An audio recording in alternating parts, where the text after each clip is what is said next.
नमस्कार दोस्तों, मैं प्रवीण सर आपका तान्या एकेडमी में हार्दिक स्वागत करता हूं। दोस्तों, कल की क्लास मैंने 16वां जनपद एवं गण राज्यों पे ली थी और मैंने आपसे जाते वक्त दो क्वेश्चन पूछे थे जिसके आंसर ये हैं। पहला क्वेश्चन ये था कि अग्नि के लिए कितने सूक्त समर्पित किए गए हैं। तो दोस्तों इसका आंसर होगा 200 सूक्त समर्पित किए गए। दोस्तों, अग्नि को मनुष्यों एवं देवताओं का मध्यस्थ भी कहा जाता है और इसे किसके लिए मतलब कि इसे अतिथि भी कहा जाता है। क्या कहा जाता है? अतिथि भी कहा जाता है। यह सबसे इंपॉर्टेंट देवताओं में से एक थे और पहले नंबर पर कौन था? इंद्र थे, जिनके लिए कितने सूक्त समर्पित थे? 250 सूक्त समर्पित किए गए थे। दोस्तों, नेक्स्ट क्वेश्चन था हड़प्पा सभ्यता की सर्वप्रथम जानकारी कब हुई? तो इसका आंसर होगा 1826 ईस्वी में हुई थी इसकी जानकारी। और किसने दी थी? सर्वप्रथम चार्ल्स मैसन ने इसकी जानकारी दी थी दोस्तों। और सर्वप्रथम हड़प्पा सभ्यता का उत्खनन 1821 ईस्वी में जॉन मार्शल के नेतृत्व में किसने किया था? दयाराम साहनी ने किया था। दोस्तों, जिन लोगों ने इस क्वेश्चन के आंसर दिए थे उनके नाम स्क्रीन पर हैं। दोस्तों, आज हम एक नए टॉपिक के बारे में बात करने वाले हैं जिसका नाम है धार्मिक सुधार आंदोलन। दोस्तों, इस धार्मिक सुधार आंदोलन में हम देखेंगे कि क्या क्या चीजें नई हुई और किसकी क्या जरूरत रही है। धार्मिक सुधार आंदोलन भारतीय समाज में बहुत ही बड़ा मोड़ लेकर आएगा, जिससे क्या होगा कि एक नई अलग या फिर एक नई रोशनी हमें देखने को मिलेगी। धार्मिक सुधार आंदोलन, पहले तो हमें जानना है होता क्यों है धार्मिक सुधार आंदोलन। दोस्तों, होगा क्या कि ऋग्वैदिक काल में मानव का जीवन समानतापूर्ण था और सिंधु सभ्यता में भी कैसा जीवन था? समानता पूर्वक लोग जीवन जी रहे थे। लेकिन होगा क्या, उत्तर वैदिक काल में मानव जीवन में असमानता आ जाएगी। मैंने आपको बताया था कि ऋग्वेद के 10वें मंडल के पुरुष सूक्त में, क्या है? पुरुष सूक्त में मैंने बताया था कि व्यक्ति का जो कर्म होता था उसी के अनुसार उसके जाति एवं वर्ण का निर्धारण होता था। लेकिन होगा क्या, यही उत्तर वैदिक काल में, क्या है? उत्तर वैदिक काल में यह सारी चीजें परिवर्तित हो जाएंगी और होगा क्या, ये जो पहले कर्म पर आधारित था वह किस पर आधारित हो जाएगा? जन्म पर आधारित हो जाएगा, जिससे समाज में क्या आ जाएगी? असमानता आ जाएगी। और इसी असमानता को क्या है, दूर करने के लिए क्या होगा? धार्मिक सुधार आंदोलन होगा, जिसे क्या कहा जाता है? 6ठी शताब्दी ईसा पूर्व का धार्मिक सुधार आंदोलन। और इसी तरीके से इसमें हम देखेंगे बौद्ध धर्म को, किसको? बौद्ध को, जैन को, अजीवक को। दोस्तों, यही तीनों जो है सबसे इंपॉर्टेंट धार्मिक सुधार आंदोलनों में, इनके नाम सर्वाधिक प्रमुख से लिए जाते हैं। दोस्तों, क्या होता है मानव के जीवन में? क्या है? मानव के जीवन में जब कभी भी कठिनाई आती है तो मानव क्या करता है? सरलता के मार्ग को ढूंढने का कार्य करता है। और यही कार्य कौन करेंगे? बौद्ध, जैन एवं आजीवक करेंगे। और इसी के माध्यम से क्या होगा? भारतीय समाज में क्या आएगा? एक परिवर्तन आएगा, जिसे क्या कहा जाएगा? धार्मिक सुधार आंदोलन। होगा क्या कि लगभग 800 ईसा पूर्व से 600 ईसा पूर्व, क्या है? ईसा पूर्व में क्या कहा जाएगा कि यह कौन सा काल है? ब्राह्मण काल है। ब्राह्मण काल है। दोस्तों, यह क्वेश्चन पीसीएस में पूछा भी गया, इस चीज को भी ध्यान रखिएगा कि 800 ईसा पूर्व से 600 ईसा पूर्व को क्या कहा जाता है? ब्राह्मण काल कहा जाता है। इस चीज को हमें ध्यान रखना है। होगा क्या कि यहां पर सर्वप्रमुखता से किसका स्थान हो गया था? ब्राह्मण वर्ग का सबसे ज्यादा प्रमुख स्थान हो गया था। होगा क्या कि क्षत्रिय वर्ग, क्या है? मैंने आपको बताया था कि 6ठी शताब्दी ईसा पूर्व में ही क्या हो गया था? मानव जीवन में एक नया परिवर्तन हुआ था, जिसमें क्षेत्रीयता का सर्वाधिक विकास देखने को मिलेगा। और उसी क्षेत्रीयता के फलस्वरूप क्या आया था, महाजनपद आए थे। क्या आए थे, महाजनपद आए थे। तो उसमें क्या होगा, राजा के पास ढेर सारा कर आएगा। क्या आएगा, राजा के पास ढेर सारा कर आएगा तो राजा भी क्या कहेगा, हम श्रेष्ठ हैं, और पुरोहित क्या कहेंगे, हम सर्वश्रेष्ठ हैं। और दोनों में क्या होगा, ये मतभेद होगा। और मतभेद के फलस्वरूप ही दोस्तों दो कम्युनिटियां होंगी, वैश्य, दो समुदाय होंगे या दो वर्ण होंगे, वैश्य और शूद्र। दोस्तों इनकी संख्या आज भी ज्यादा है और पहले भी ज्यादा हुआ करती थी। ब्राह्मण और क्षत्रिय वर्ग का जो प्रतिनिधित्व हुआ करता था वो लगभग 20% के आसपास हुआ करता था। जो आज भी देखने को मिलता है वो पहले भी देखने को मिलता है। होता है क्या, जब ब्राह्मण और क्षत्रिय, क्या है, ब्राह्मण और क्षत्रिय आपस में लड़ेंगे, क्षत्रिय आपस में लड़ेंगे कि हम सर्वश्रेष्ठ क्या है, तो क्षत्रियों ने क्या क्या एक कूटनीति का प्रयोग किया। दोस्तों देखिएगा वह कूटनीति क्या थी।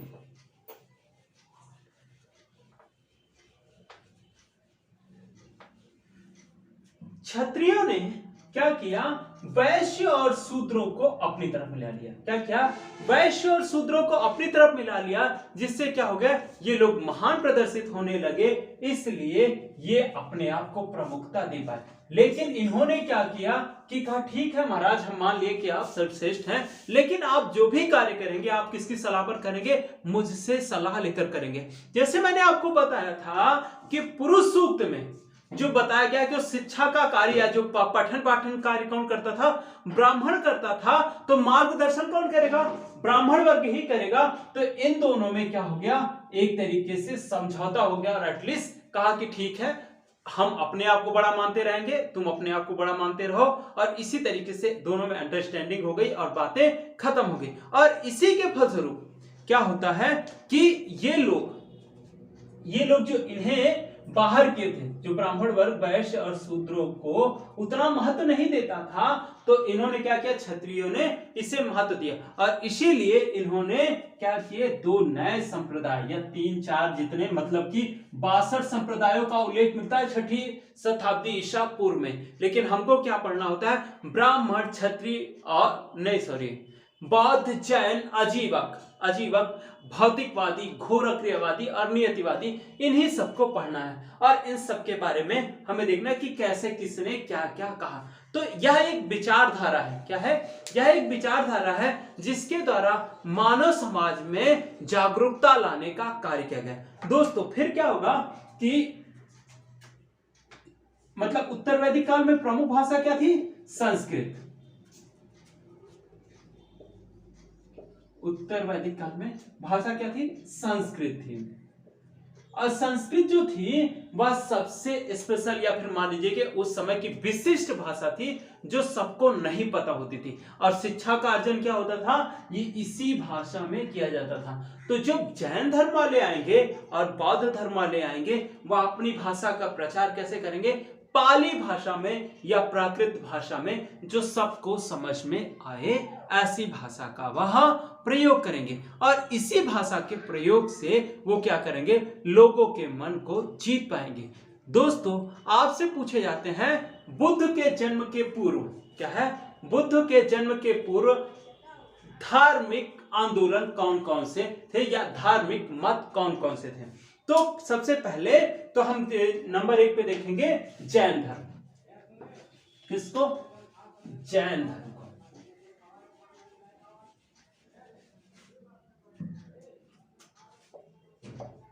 जैन धर्म। दोस्तों सबसे पहला क्वेश्चन आपसे पूछता है जैन धर्म का संस्थापक कौन था, तो जैन धर्म के संस्थापक ऋषभदेव थे, जबकि वास्तविक संस्थापक महावीर थे। जैन धर्म में कुल 24 तीर्थंकर हुए, और इन्हीं तीर्थंकरों को लेकर हमसे बार बार क्वेश्चन पूछा जाता है। और जैन धर्म में क्या होगा, एटलीस्ट चंद्रगुप्त मौर्य के समय विभाजन होगा, और वो क्या कहलाएंगे, दिगंबर और श्वेतंबर, जिसके बारे में हम आगे की क्लासेस में चर्चा करेंगे। फिर नेक्स्ट बात आती है अजीवक संप्रदाय की। यहां पर लिख लीजिएगा संस्थापक ऋषभदेव, और इधर लिख लीजिएगा वास्तविक संस्थापक, वास्तविक संस्थापक। संस्थापक कौन है? महावीर। और ये किस नंबर के तीर्थंकर? 24वें, और ये प्रथम तीर्थंकर है। दोस्तों एक चीज और यहीं पर समझते चलिएगा, इन्हें वास्तविक और संस्थापक में क्या फर्क होता है। दोस्तों जैसे आप देखें, अपने आप को उससे जोड़ने की कोशिश करें। जैसे कि आप अगर अभी नौकरी नहीं कर रहे हैं तो आप देखेंगे कि आप किसके नाम से जाने जा रहे होंगे? अपने पिताजी के नाम से जाने जा रहे होंगे। लेकिन होगा क्या, जब आप नौकरी पा लेंगे या फिर अपने पिताजी से, क्या है, अपने पिताजी से कोई बड़ा पद प्राप्त कर लेते हैं, तो आप क्या है, आप अपने पिताजी के नाम से ना जाने जाएंगे, बल्कि आपके पिता आपके नाम से जाने जाएंगे। इस तरीके से कोई कॉन्सेप्ट आता है। होता क्या है कि ऋषभ देव केवल जैन धर्म की स्थापना करेंगे, उसका विस्तार कौन करता है? महावीर करते हैं। इसलिए जैन धर्म का संस्थापक ऋषभ देव और वास्तविक संस्थापक कौन होगा? महावीर होंगे। दोस्तों जैन धर्म में कितने तीर्थंकर हुए? 24 तीर्थंकर हुए, और 24 तीर्थंकरों के बारे में हम कल की क्लासेस में पढ़ेंगे। नेक्स्ट आप देखेंगे आजीवक संप्रदाय।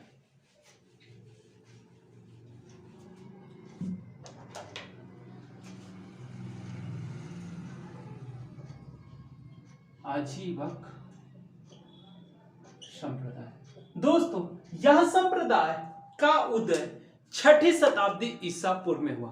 कहते हैं कि महावीर के साथ मखली गोसाल, क्या है, मखली गोसाल क्या कर रहे थे?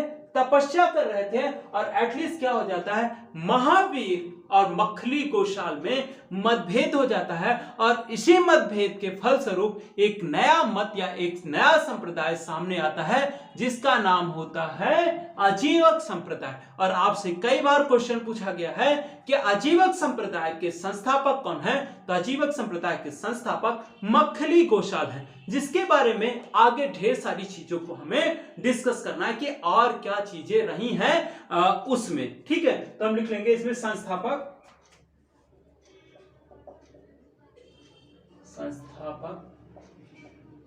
मखली गोसाल। ठीक है दोस्तों, लिख लीजिए इसे।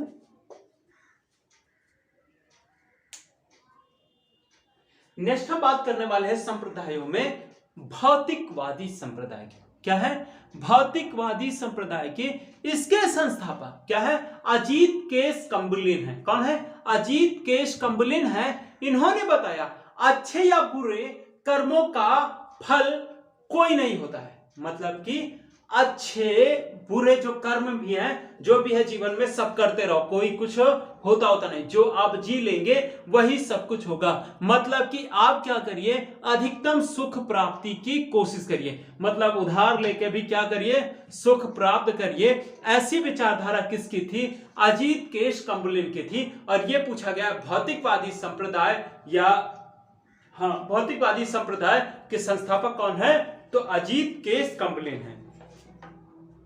लिखिएगा भौतिकवादी संप्रदाय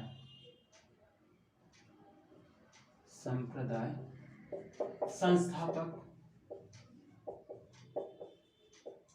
अजीत केश कम्बुलिन। ठीक है दोस्तों, लिख लीजिए इसे।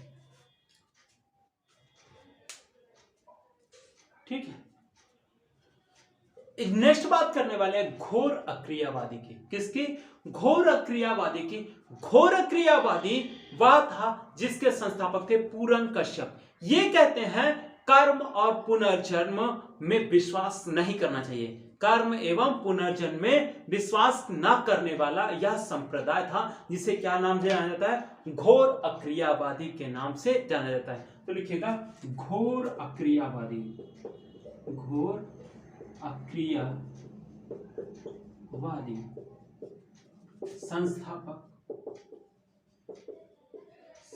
कौन है?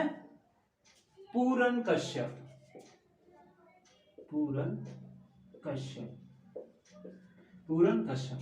नेक्स्ट बात करने वाले हैं किसकी, एक और संप्रदाय की जिसका नाम है नियतवादी। क्या है, नियतवादी। इसके संस्थापक पकुत कच्चायन है। कौन है, पकुत कच्चायन है। और यह कहते हैं कि सब कुछ पूर्व निश्चित है। मतलब कि जैसे आपको कहा नहीं जाता कि आपकी किस्मत में जो लिखा है वही मिलने वाला है। दोस्तों, आपकी किस्मत को केवल आप ही बदल सकते हो। कैसे, वो केवल और केवल कर्मों के द्वारा। जैसे कि मैं आज जो भी हूं वह अपने कर्मों की बदौलत हूं। अगर और अच्छे कर्म करूंगा या फिर और अच्छे से वर्क करूंगा तो हो सकता है कि आज आप लोग जान रहे हो, आगे पूरा भारत मुझे जाने। लेकिन अगर मैं क्या करूं, काम करना छोड़ दूं या फिर पढ़ाना छोड़ दूं या फिर जो मेरा कर्म है उसको करना छोड़ दूंगा तो मुझे कोई नहीं जानेगा। उसी तरीके से लेकिन ये क्या कहते हैं कि नियतिवादी।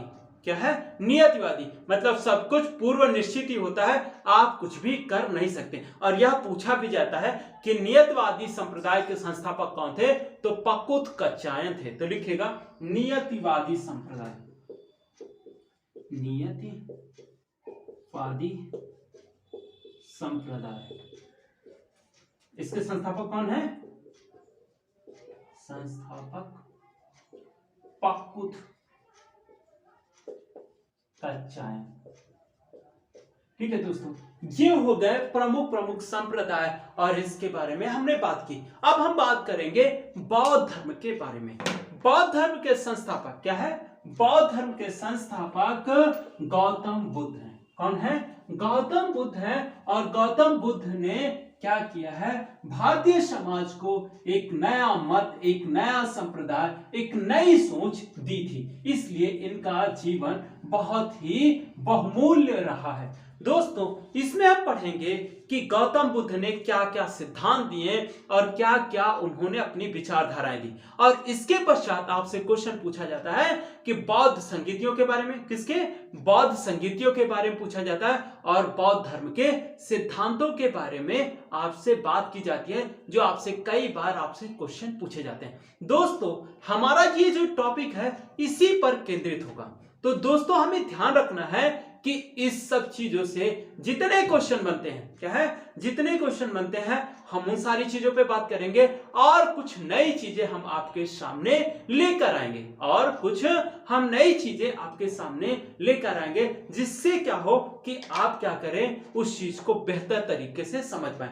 दोस्तों, धार्मिक सुधार आंदोलन में क्या है, धार्मिक सुधार आंदोलन में आप देखेंगे यहां पर बौद्ध और जैन बहुत ज्यादा इंपॉर्टेंट होगा प्राचीन इतिहास में, और मध्यकालीन इतिहास में भक्ति एवं सूफी आंदोलन महत्वपूर्ण होगा, और आधुनिक इतिहास में भी धार्मिक सुधार आंदोलन में। मतलब जब जब समाज में कठिनाई आएगी, जब जब समाज में कठिनाई आएगी, मानव क्या करेगा, सरलता या फिर उस समस्या से निपटने के लिए कोई ना कोई रास्ता ढूंढता है, उसे ही क्या कहा जाता है, धार्मिक सुधार आंदोलन। जैसे कि प्राचीन काल से जो सती प्रथा चलती जाएगी, क्या है, प्राचीन काल से जो सती प्रथा चलती जाएगी, उससे 1829 में राजा राम मोहन के कहने पर या फिर सुझाव पर लॉर्ड विलियम बेंटिक खत्म करेंगे। मतलब कि ये जो बुराई होगी उसे ही समाप्त करने का कार्य कहां किया जाएगा, धार्मिक सुधार आंदोलन में किया जाएगा, जिसमें हम देखेंगे कि विभिन्न विभिन्न विद्वान आएंगे और वो क्या करेंगे, अपने मत को प्रस्तुत करेंगे।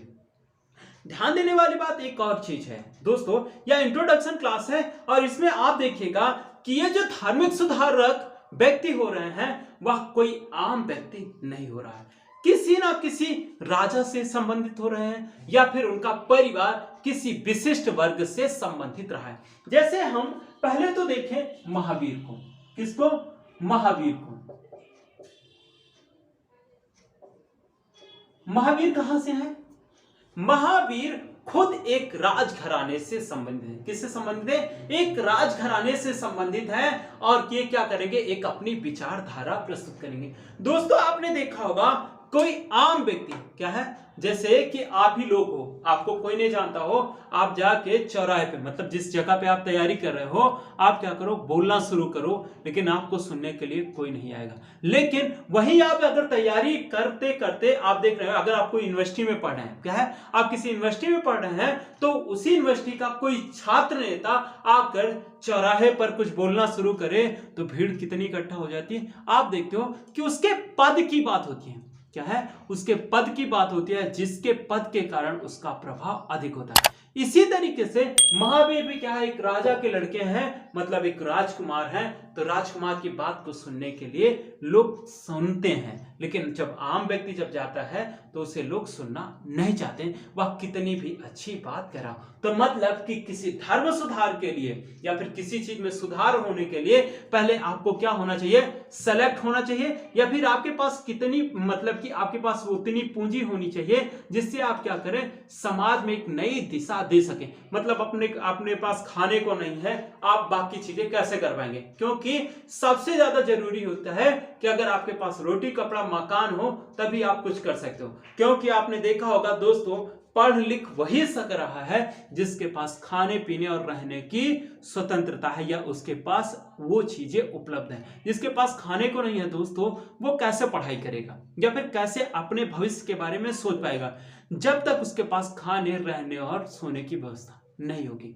तो दोस्तों, इन सब चीजों का भी इंपॉर्टेंस होता है। और ये लोग क्या है, राज परिवार से संबंधित है, ये लोग कहीं भी जाएंगे, क्या है, ये लोग कहीं भी जाएंगे तो इनकी बातों को लोग सुनना चाहेंगे। और इन्हें क्या मिला है, राजश्रय मिला है। जब राजा का लड़का है किसी दूसरे राज्य में जाएगा, क्या है, किसी दूसरे राज्य में जाएगा, तो दूसरा राजा भी तो उसका स्वागत करेगा और उसकी बात को सुनेगा, और हो सकता है कि उसके ऊपर उसका प्रभाव पड़ जाए, जिससे क्या होगा, समाज में एक नई दिशा देखने को मिलेगी। उसी तरीके से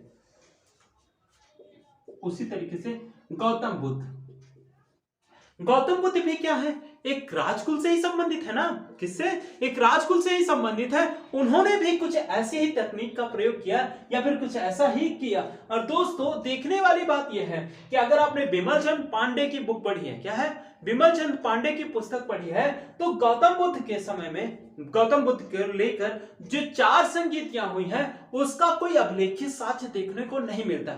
ऐसा बताया जा सकता है, ऐसा कहा जा सकता है कि ये जो संगीतियां हुई हैं, इसको लेकर भी मतभेद है, क्योंकि अशोक ने किया है, क्या है, अशोक ने बौद्ध संगीति का आयोजन किया है, अजातशत्रु ने किया है, कालाशोक ने किया है, कनिष्क ने किया है, लेकिन इन लोगों ने कभी भी अपने अभिलेखों में इनके बारे में कोई डिस्कस नहीं किया। अभिलेखों को लिखवाने का कार्य तो शुरू कौन करता है, अशोक करता है।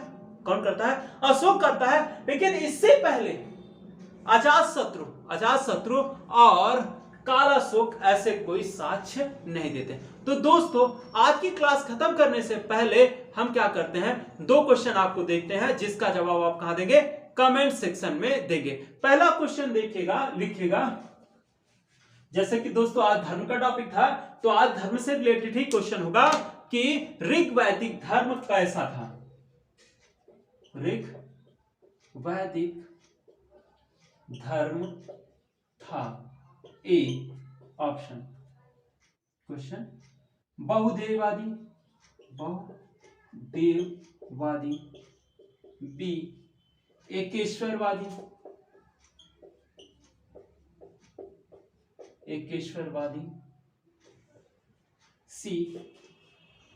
सी आप लिखिएगा अद्वैतवादी,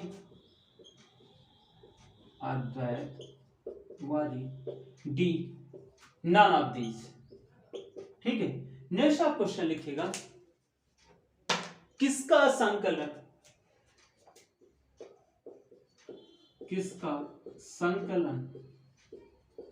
ऋग्वेद पर आधारित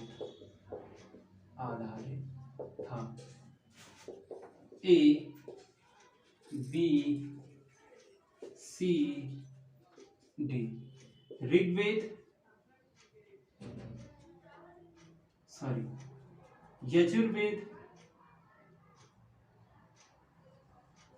यजुर्वेद, सामवेद अथर्ववेद, अथर्ववेद, पुराण। ठीक है, इस क्वेश्चन का जवाब आप कहां दीजिएगा? कमेंट सेक्शन में देना मत भूलिएगा। आज के लिए दोस्तों इतना ही। कल की क्लास हम धर्म सुधार आंदोलन में किससे शुरू करेंगे? जैन धर्म से इसको शुरू करेंगे। Thank you guys.